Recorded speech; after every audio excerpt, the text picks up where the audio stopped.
It's spooky season, my personal favorite time of year. I think everybody's personal favorite time of year, at least many people seem to tell me that.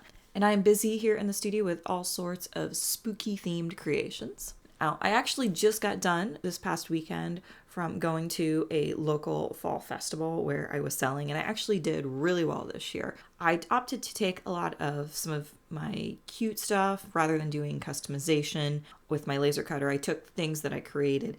And one of the things that was really popular this year happened to be my lace bookmarks. Now, that might seem a little strange, lace bookmarks, but this was a design that I set up. It's 3D printed and it actually contains fabric in between. And this one particularly was glitter tulle.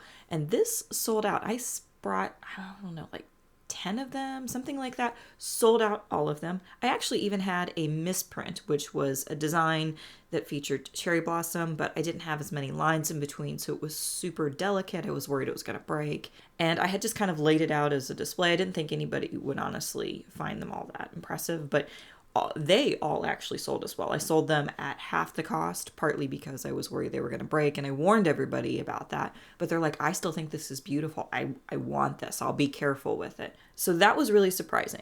I also had a Halloween-themed design, which is sort of a lace-inspired design that features bats as well as pumpkins and all of that. And the lace style is in more of a spiderweb kind of pattern. And that is what I'm going to show you how I put together and printed today. For this design, you are going to want a 0.2 millimeter nozzle. You're also going to need a little bit of tulle. Now this is tulle that I bought like 2 yards of right before Joann Fabrics went out of business. And it's honestly just kind of standard tulle. I didn't get anything special about it because it's not being used as proper garment fabric. It was fairly cheap and inexpensive, and you only really need a piece big enough to cover your plate. And you can get this in all sorts of styles. I also have a white one that I use from time to time, and this one, which is my glitter tulle. I know the glitter doesn't show up on camera, but trust me, this is sparkly, and that's what I use in my lace bookmarks. By the way, if you could help me out with something real quick, YouTube is trying something new where they're trying to promote smaller YouTube channels by using a new feature called the hype button. And basically, I think it helps just kind of promote smaller channels. You should see it below. If you could tap that, I would really appreciate it. It's supposedly only available for small YouTube channels, and their definition of small YouTube channels is 500,000 subscribers or less. I'm like a little minnow swimming here in the YouTube ocean, so I appreciate any help I could get. So with that being said, let me show you how I created this design. So let's talk about how you convert your lace design into a 3D print. There are 2 ways to do this. An easy way to do it would be using the image to keychain function here in Bambu Studio. And that's simply done by browsing for a file, finding your image, and having it load in.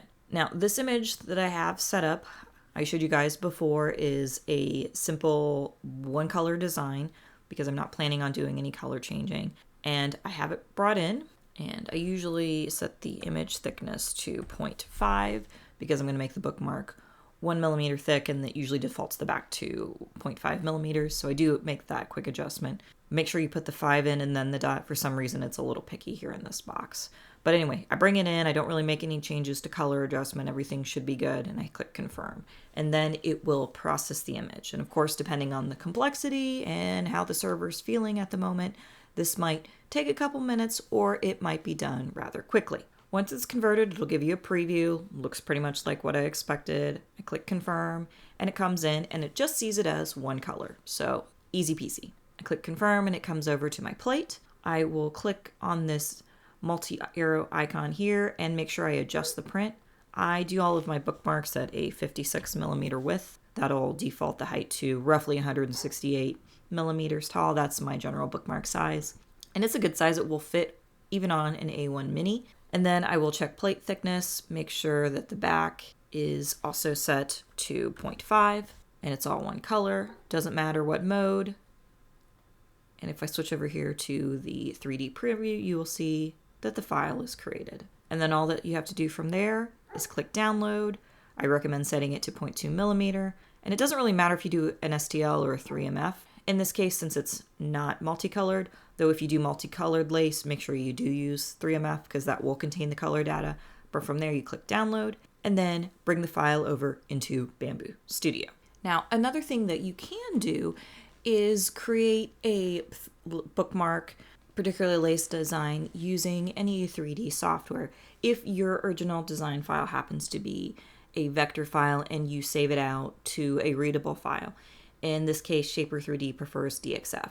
So for my white bookmark lace design, I had actually did this in a vector format and over in Affinity Designer, and I saved it out as a DXF, and I imported it into Shaper 3D, as you can see. And what you really do is you just simply bring it in, and then you do the standard hover over, and then just bring it up the thickness of the bookmark.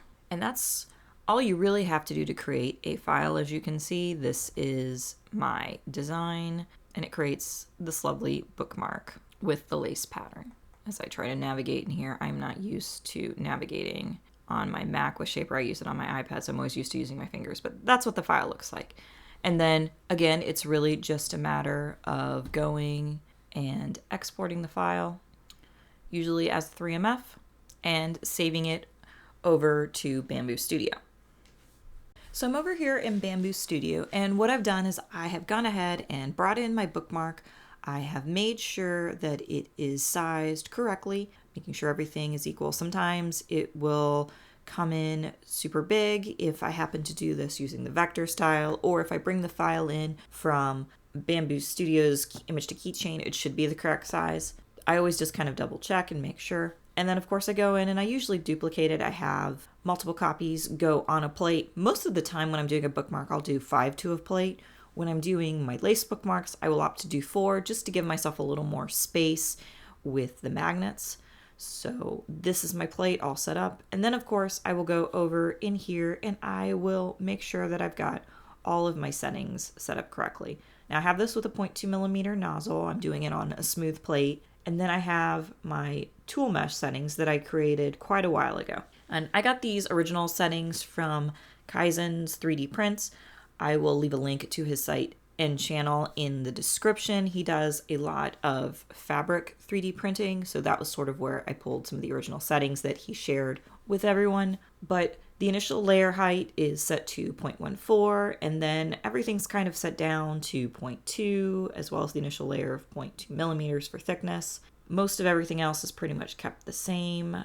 Strength-wise, I believe everything is left the same. Speed is where the biggest changes are made, and that is in that just about everything is slowed down considerably, particularly with things like acceleration. These numbers are cut in half, I believe, from the original. I don't remember exactly, but normal printing is 500, travel 10,000, initial layer travel 6,000, initial layer 250. All of these are slowed way down, and that is partly to give the fabric time to spring back a little bit when it's being touched by the nozzle, because the fabric is stretched over a 3D print, and the idea is that by slowing down it's going to not accidentally jerk the fabric when the nozzle's moving around. Ideally it shouldn't be touching it, but that possibility exists. So slowing down the acceleration allows for the fabric to kind of come back to its original spot if it accidentally gets tugged. So that's pretty much it. Obviously there's not really any support, and there's nothing is set up on others other than, of course, I turn the prime tower off because in this case it's one color. So those are all of the settings. And then once you go to slice the plate, you will want to add a pause. Typically my bookmarks are about 7 layers, so right before the 5th layer, so roughly halfway. You could do it at 3 if you wanted to. I usually do 4 layers first. I go in and I add a pause by simply right-clicking. Well, in this case it says delete pause, but by simply right-clicking and saying add pause. Adding the pause will let the printer stop for a moment so that I can get in there and put the fabric down. Now, Bambu's plates fit pretty well in the printer so that you don't necessarily have to worry about the print shifting if you take the plate out and do it. But I will say, if you can get away with it, turn the fans off and put the fabric in while the plate is still in the machine. I think you get slightly better results, because I do feel like there's always some slight misalignment and it's more noticeable with lace. So if you can, put the tool in while the plate is still in the machine for the best results.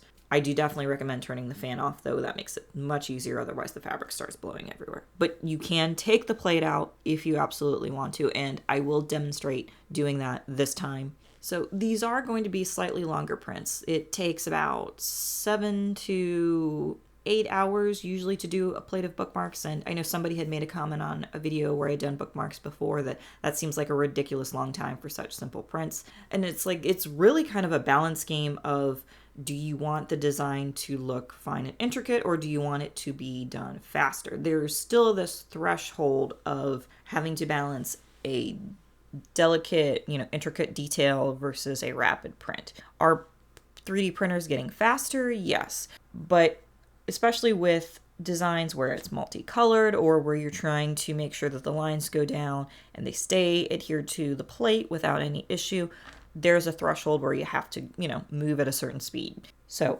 I personally would rather get a nice looking print and wait a little bit longer rather than doing a rapid print and ending up with a mess. So that's just my thoughts on it and just a little bit of info in regards to these prints. But now that I've got this set up, let's get it printed.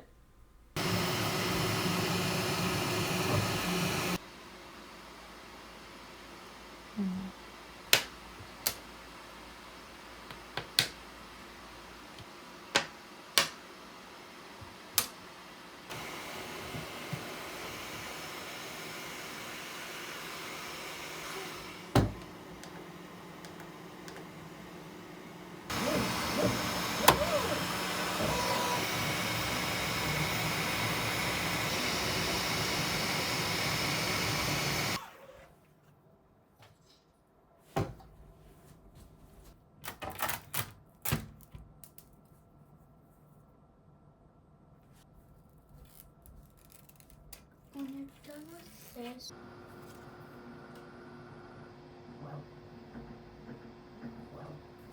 So there you have it.